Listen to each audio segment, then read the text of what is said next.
अगर नहीं खाई ठोकरें सफ़र में तो मंजिल की अहमियत कैसे जानोगे। अगर नहीं टकराए गलत से तो गलत को सही कैसे जानोगे। नमस्कार, आप देख रहे हैं राजवार्ता और मैं हूं आपका दोस्त, आपका आवाज़ शुभम स्वराज। आज के इस एक खास संवाद कार्यक्रम में हमारे साथ महर्षि स्कूल ऑफ मीडिया के असिस्टेंट प्रोफेसर आदरणीय शिवम सर हमारे साथ बातचीत के लिए मौजूद हैं। शिवम सर का बहुत बहुत स्वागत है। Thank you so much Shivam.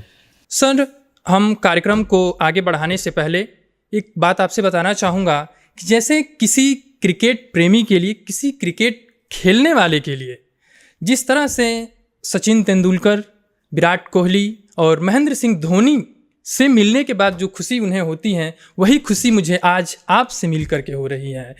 चूँकि मैं मीडिया के फील्ड में आया हूँ और उसका पहला कदम जर्नलिज्म के कोर्स में एडमिशन लेकर के किया हूँ, तो सर आज मैं आपसे मिलने के बाद अपनी इस एक खास मुलाकात के रूप में आपको एक छोटा सा गिफ्ट देना चाहूँगा सर। अरे वाह, so nice of you.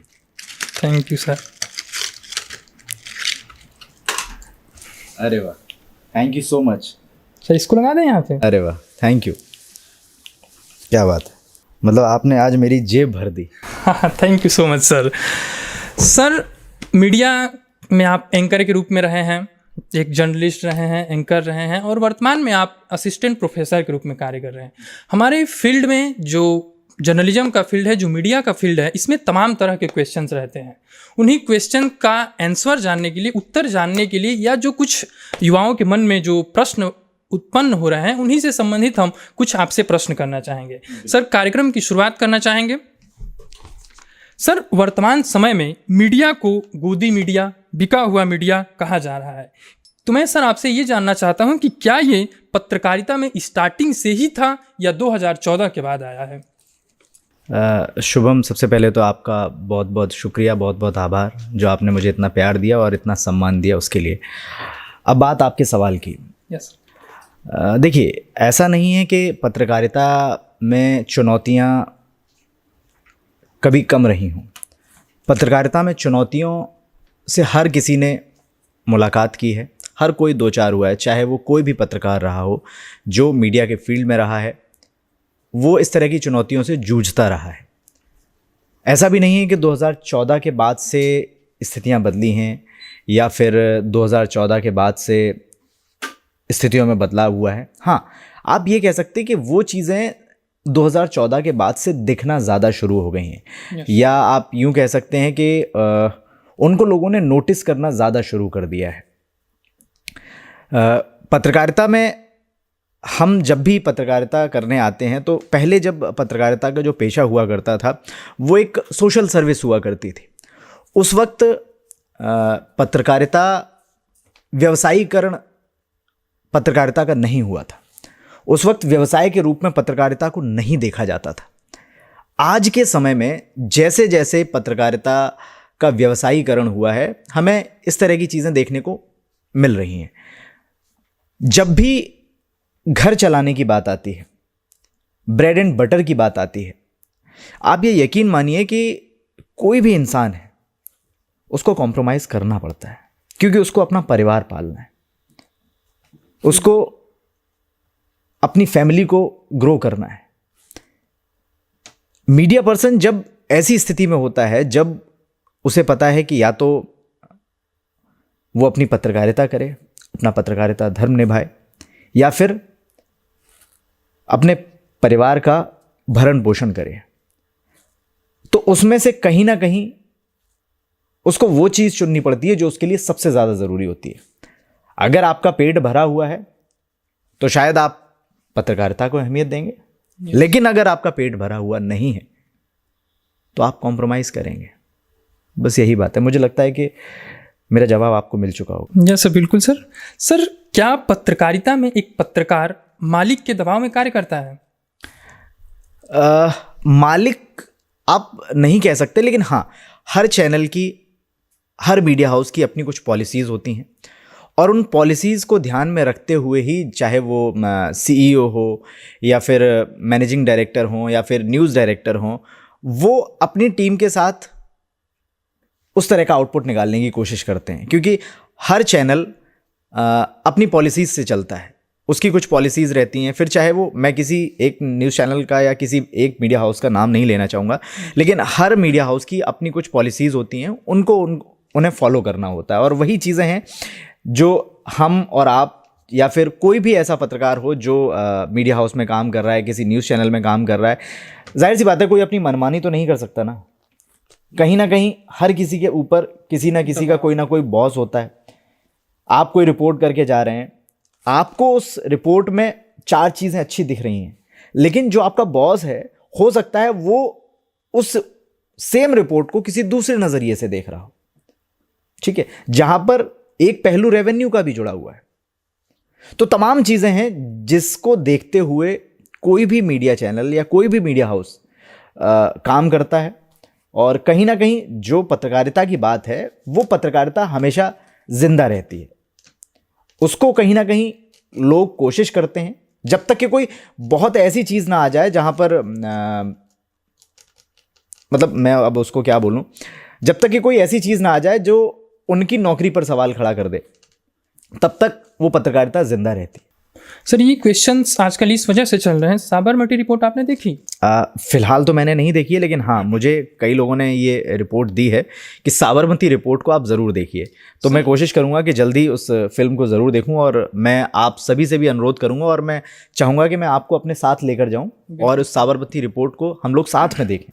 Sir, उसमें एक सेंटेंस है कि पूरा देश सच जानने के लिए मीडिया की तरफ देखता है और मीडिया उस सच को दिखाने के लिए अपने मालिकों की तरफ देखती है। इस बात से आप कितना एग्री करते हैं? मैं बिल्कुल सहमत हूँ इस बात से, क्योंकि आपका पिछला सवाल भी यही था। इसी से संबंध था सर, इसी से रिलेटेड वही मैं भी आपको बताऊं, क्योंकि देखिए मैंने बताया ना कि हर न्यूज़ चैनल की अपनी पॉलिसीज़ होती हैं, और उन पॉलिसीज़ को ध्यान में रखते हुए ही कोई भी मीडिया चैनल काम करता है। तो कहीं ना कहीं कुछ ना कुछ ऐसी पॉलिसीज़ होती हैं जिसको लेकर कई बार पत्रकारों को जो ऑन फील्ड रिपोर्टिंग करते हैं उनको वो दबाव महसूस होता है, क्योंकि मैं भी उस दबाव को महसूस कर चुका हूँ। इस वजह से मैं कह सकता हूँ कि हाँ, ये दबाव होता है। सर, किसी भी जर्नलिस्ट जो है वो अपने कोई भी रिपोर्ट अगर दे रहा है या कोई भी एंकरिंग कर रहा है, तो उसमें अपने व्यक्तिगत विचार को, जो उसका पर्सनल थॉट्स है, वाइब्स हैं, उसको कैसे उस रिपोर्ट से अलग रख सकता है? इसको और मैं अगर एक्सप्लेन करना चाहूँ तो मान लीजिए मैं किसी पार्टी का सपोर्टर हूँ और पार्टी का जो कुछ रिपोर्ट आ रहा है तो वो मेरे व्यक्तिगत विचार से नहीं मिल रहा है, तो उस कंडीशन में मैं क्या करूँगा?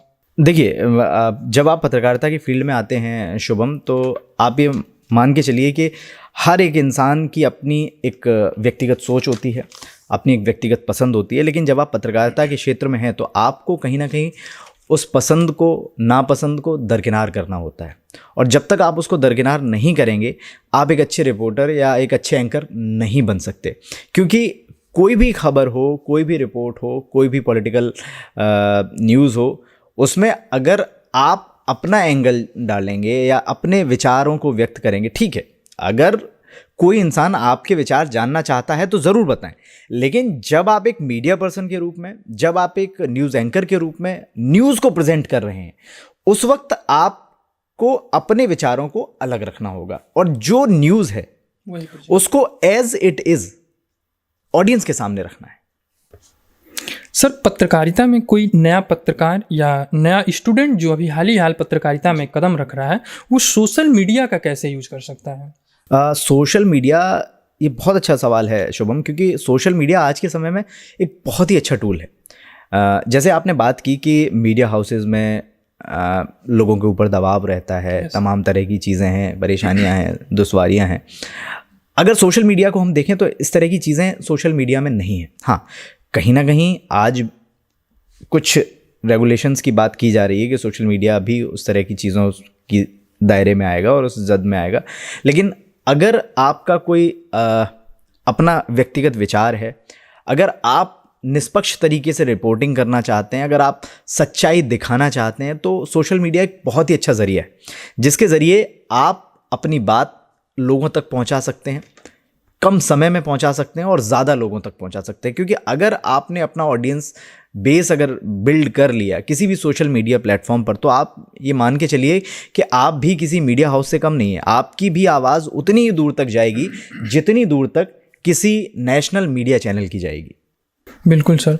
जर्नलिज्म के कोर्स में एक तरफ किताबी ज्ञान है और दूसरी तरफ है प्रैक्टिकल और स्किल। जी। इसको आप कैसे देखते हैं और इसमें स्टूडेंट्स को क्या एडवाइस देना चाहेंगे? शुभम, किताबी ज्ञान मैं मानता हूं कि हमारे लिए बहुत फ़ायदेमंद होता है और बिना किताबों को पढ़े हुए हम पत्रकारिता नहीं कर सकते। लेकिन हाँ, एक वक्त के बाद जब हमारे पास किताबी ज्ञान आ जाता है तो उसके बाद हमें कहीं ना कहीं व्यवहारिक रूप से जो चीज़ें हैं उनकी ओर देखना होता है। हमें ये हमारे लिए ज़रूरी हो जाता है कि जब हम किसी भी मीडिया हाउस में जाएं तो हमारे पास वो स्किल्स हों, वो चीज़ें हों कि मीडिया हमें एक्सेप्ट कर सके। क्योंकि अगर आपके पास वो स्किल्स नहीं है, अगर आपके पास वो क्वालिटीज़ नहीं है, तो आम इंसान में और एक मीडिया पर्सन में, जो एक मीडिया पर्सन बनना चाहता है, उसमें क्या फ़र्क रह जाएगा। मीडिया हाउस में अगर आप जाएंगे पहले दिन, दूसरे दिन, तीसरे दिन, आज का वो समय नहीं है कि किसी भी मीडिया हाउस में आपको 1 या 1.5 महीने बिठा के आपको सिखाया जाए। आज वो समय नहीं है, वक्त बहुत तेज़ी से गुजर रहा है और कोई भी ये नहीं चाहेगा कि हम एक मैन पावर के ऊपर अपने इतने सारे रिसोर्सेज को इस्तेमाल करें और उसको सिखाएं। तो इसलिए आज के जो स्टूडेंट्स हैं उनके लिए ज़रूरी हो जाता है कि जब आप कॉलेज में हैं, जब आप पत्रकारिता की पढ़ाई कर रहे हैं, उस वक्त उन सारी चीज़ों को, जितनी भी टेक्निकलिटीज़ हैं, जितनी भी चीज़ें हैं जो आप आने वाले समय में फेस करने वाले हैं, उनको आप सीख लें। क्योंकि अगर आप वो चीज़ें कॉलेज से सीख कर जाएंगे तो आपको मीडिया में जाने के बाद बहुत ज़्यादा दिक्कतों का सामना नहीं करना पड़ेगा। और दूसरी चीज़, जिन स्किल्स की हम बात करते हैं, वो स्किल्स आप किसी भी एक चीज़ में मास्टरी अपनी हासिल करिए, लेकिन चीज़ें आपको सभी आनी चाहिए, सबके बारे में आपको पता होना चाहिए। क्योंकि जब तक आप उन सारी चीज़ों को नहीं जानेंगे, आपका रोल क्या है आप उसको भी नहीं जान पाएंगे। क्योंकि हर दूसरी चीज़ मीडिया हाउस के अंदर, मीडिया चैनल के अंदर एक दूसरे से कनेक्टेड होती है। अब जैसे अगर मैं क्योंकि आमतौर पर जितने भी स्टूडेंट्स आते हैं उनका एक सपना होता है कि मैं न्यूज़ एंकर बनूं। अब बात अगर न्यूज़ एंकर की करें तो आपको एक न्यूज़ एंकर बनने से पहले आपको एक बहुत ही अच्छा श्रोता होना पड़ेगा। आपको चीज़ों को सुनना आना चाहिए। आपको एक बहुत अच्छा लेखक होना पड़ेगा। आपको चीज़ों को लिखना आना चाहिए। आपको एक बहुत अच्छा रीडर बनना पड़ेगा। आपको चीज़ों को पढ़ना आना चाहिए। आपको एक अच्छा वॉइस ओवर आर्टिस्ट बनना पड़ेगा। क्योंकि जब तक आपकी आवाज़ में वो दम नहीं होगा, क्योंकि वो पहली सीढ़ी होती है कि जब हम स्क्रीन टेस्ट हमारा बाद में होता है, सबसे पहले हमारा वॉइस टेस्ट होता है। तो आपको अपनी आवाज़ पर आपकी पकड़ होनी चाहिए। आपके पास आपका शब्दकोश होना चाहिए, यानी वोकेबलरी। आपको ज्ञान होना चाहिए, ज्ञान पढ़ने से आएगा। बिल्कुल ठीक है ना। आपको ये चीज़ें पता होनी चाहिए कि आखिर न्यूज़ चैनल में किस तरह की फॉर्मेटिंग होती है, न्यूज़ को किस तरह से प्रेजेंट किया जाता है, क्या एवी होती है, क्या एंकर विजुअल होता है, क्या एंकर विजुअल बाइट होती है, पैकेज किस तरह से ड्राफ्ट किया जाता है, प्रोडक्शन कैसे होता है, ग्राफिक डिज़ाइनिंग कैसे होती है, वीडियो एडिटिंग कैसे होती है। तो इन सारी चीज़ों को आपको समझना होगा। जब तक आप इन चीज़ों को नहीं समझेंगे, आप एक अच्छे एंकर नहीं बन सकते। अगर आपको ये नहीं पता होगा कि जो मुझे कमांड दे रहा है प्रोडक्शन कंट्रोल रूम में, उसका काम क्या है, वो मुझे क्यों कमांड दे रहा है, या उसकी क्या रिस्पॉन्सिबिलिटीज़ हैं, अगर आप उन चीज़ों को नहीं समझेंगे तो आप उसके साथ जेल नहीं कर पाएंगे। तो यानी न्यूज़ चैनल में जितने भी लोग काम कर रहे होते हैं, हर एक की भूमिका बहुत अहम होती है। कैमरे के पीछे जो लोग खड़े हुए हैं, उनकी भूमिका बहुत ज़्यादा अहम है। आपको उनकी भूमिकाओं को भी समझना पड़ेगा। तो हर एक चीज़ इंपॉर्टेंट हो जाती है। तो वो सारी चीज़ों को जानना ही आपकी स्किल्स में शामिल है। तो आपको ये सारी स्किल्स ग्रैब करनी है, और ये सही समय है जब आप कॉलेज डेज में, जब आप यूनिवर्सिटी में, जब आप पढ़ रहे हैं। क्योंकि अगर आपने वो सारी स्किल्स उस वक्त हासिल करनी, आप ये मान के चलिए कि आपकी आधी से ज़्यादा जंग आपने जीत ली। बिल्कुल सर, बिल्कुल, बहुत ही बेहतरीन सर, क्या इलेक्ट्रॉनिक मीडिया में रंग रूप, पर्सनालिटी को नॉलेज और स्किल से ज़्यादा महत्व दिया जाता है? शुभम, अगर हम बात करें मीडिया की, मैं सिर्फ मीडिया की बात कर रहा हूँ, तो इसमें रंग रूप बहुत ज़्यादा मायने नहीं रखता। मैं खुद मतलब इससे बिल्कुल भी इत्तेफाक नहीं रखता कि आपका रंग रूप बहुत ज़्यादा अच्छा है तभी आपको, हाँ, महिलाओं के केस में थोड़ा बहुत मैटर करता है। लोग मतलब इस तरह की चीज़ें देखते हैं, क्योंकि देखिए ये स्वाभाविक है, ये हमारा और आपका नेचर है बिल्कुल सर। कि जो चीज़ आंखों को अच्छी लगती है, जो चीज़ मतलब खूबसूरत चीज़ की हर कोई तारीफ करता है, तो खूबसूरती हर किसी को पसंद है, चाहे आप हों चाहे हम, आप उसको नकार नहीं सकते। लेकिन नॉलेज का कोई दूसरा विकल्प नहीं है। नॉलेज अगर है आपके पास और शक्ल सूरत और जो दूसरी चीजें हैं वो सिर्फ आपके अपलिफ्टमेंट का काम करेंगी, लेकिन जो बेस है वो सिर्फ और सिर्फ आपका नॉलेज है। अगर नॉलेज है तभी आप उस लेवल तक पहुंच सकते हैं। अगर नॉलेज नहीं है तो फिर आपकी शक्ल सूरत चाहे कितनी ही अच्छी क्यों ना हो, आप वहां तक नहीं पहुंच सकते। बिल्कुल सर, आपने बहुत से स्टूडेंट्स और युवाओं की इस सोच को बहुत बेहतरीन तरीके से क्लियरफाई किया है। सर आगे बढ़ते हैं, और जैसा कि आपको पता है कि मेरा फेवरेट है रैपिड फायर में क्वेश्चंस करना, तो उसके अंतर्गत हम आपसे कुछ पर्सनल बातचीत या आपसे जुड़े कुछ बातों को जानना चाहेंगे सर। तो सर पहला सवाल है कि आपने मीडिया एंकरिंग और एक्टिंग में लगभग 1 दशक का करियर रहा है आपका, तो कोई ऐसा मोमेंट जिसे आज भी आप याद करते हो? हाँ, मैं एक मोमेंट है ऐसा, मतलब जिसको आप फैन मोमेंट कहेंगे, क्योंकि किसी के लिए भी एक बड़ा महत्वपूर्ण क्षण होता है जब आप, कई लोगों ने सपना देखा कि मैं किसी भी तरह से अमिताभ बच्चन से मिलूं, तो मेरा वो जो क्षण था वो मेरे लिए बहुत कीमती था। जब मैं उनसे मिला तो मुझे वाकई में बहुत अच्छा लगा, क्योंकि मेरा बचपन से सपना था एक्टिंग का और उनको देखते हुए ही मैं बड़ा हुआ हूँ। तो जब मेरी उनसे मुलाकात हुई तो वो मेरे लिए क्षण बहुत ही महत्वपूर्ण था। बिल्कुल सर। सर आप अपने फ्री टाइम में बुक्स पढ़ना पसंद करते हैं या यूट्यूब देखना? मैं अपनी बात करूं तो क्योंकि मैं एक फैमिली पर्सन हूं, मेरे घर में भी मेरा बेटा है, तो उसके सामने बुक्स ले जाना थोड़ा सा मतलब घातक होता है, क्योंकि अगर बुक्स उसके सामने हैं तो वो फाड़ देगा। तो मैं ज़्यादातर कोशिश करता हूँ कि मैं पॉडकास्ट बहुत देखता हूँ और मैं यूट्यूब से जो नॉलेजेबल कंटेंट है मैं उसको बहुत ज़्यादा कंज्यूम करता हूँ। सर मैं स्टूडेंट्स के लिए कोई ऐसी मीडिया से रिलेटेड, जर्नलिज्म से रिलेटेड कोई बुक जो आपके माइंड में हो, आप स्टूडेंट्स को प्रीफर करना चाहें? मैं सच बताऊं तो आज अगर कोई मीडिया में जाना चाहता है तो उनके लिए बुक से ज़्यादा महत्वपूर्ण है करेंट नॉलेज।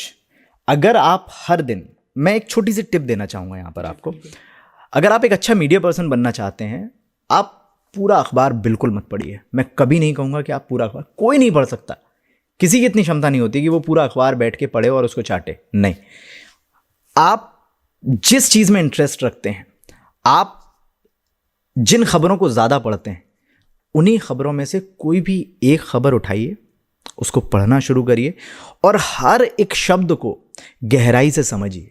क्योंकि जब आप कोई भी एक न्यूज़ पढ़ते हैं उसमें तमाम ऐसे शब्द होते हैं जिनके मायने आपको नहीं पता होते हैं। आप सिर्फ उनके मायने खोजिए, आप उनको जानिए। जब आप हर एक खबर को, सिर्फ एक खबर को, आप एक खबर को इन डेप्थ उसकी नॉलेज लेंगे तो आप देखेंगे कि 1 महीने बाद चल के जो पूरा अखबार कहना चाहता है ना, वो सिर्फ एक खबर कहेगी आपको। बिल्कुल। आप सिर्फ उस खबर को इन डेप्थ पढ़िए, जो भी आपको उसमें शब्द दिख रहा है, अगर आपको नहीं आता है आप उसके बारे में सर्च करिए। बिल्कुल। कोई भी ऐसी चीज़ है जो आपको नहीं समझ में आएगी। हम क्या करते हैं, जब हम खबरें पढ़ना शुरू करते हैं तो एक खबर पढ़ी, उसमें कई सारी ऐसी चीज़ें होती है जो हमें नहीं समझ में आती हैं और उस वक्त हम उसको छोड़ के निकल जाते हैं आगे।